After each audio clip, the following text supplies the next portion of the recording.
Është identifikuar rasti i dytë i prekjes së të imtave nga sëmundja mortajës në qarkun e Shkodrës dhe konkretisht në fshatin Trush. Ky rast i përket tufes së një fermeri me 200 krerë dele, bëri të ditur përgjegjësi i shërbimit veterinar për qarkun e Shkodrës, Mark Preçi, i cili theksoi se ditën e nesërme me 20 qershor do të kryhet edhe azgjësimi i tyre. Ditën e djeshme u konfirmu rasti i dytë pozitiv në qarkun e Shkodrës të një tufë të imtash dele në fshatin Trush me mortajën e ruminantëve të vegjël.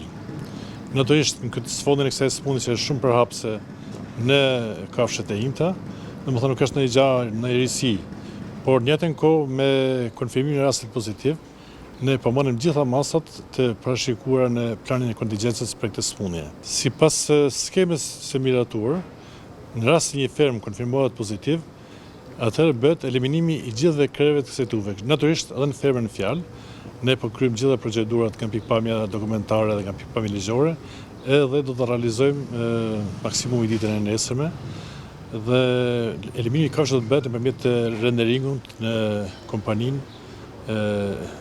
të Lezhës. Preçi kujtoi se pas këtij rasti zona do shpallet në karantinë dhe në një perimetër me 2 nivele nuk do të lejohet lëvizja e të imtave.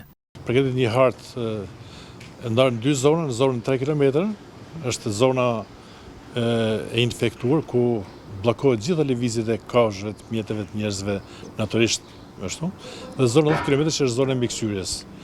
Të dyja këto zona nështrojnë një identifikimi të rregullt të fermave me grupe veterinarësh, ku konstatohet ose kontrollohet më saktë gjendja shtetësore, numri i krerëve, gjendja matrikullimit e të tjera. Rasti i parë i sëmundjes së mortajës së të imtave në qarkun e Shkodrës dhe në shkallë vendi u identifikua 3 javë më parë në një tufë dhish në fshatin Domën të Posripës, ku më pas u azgjësuan 90 krerë. Në Trush pas analizave është konfirmuar rasti i dytë në një tufë prej 200 krerëve.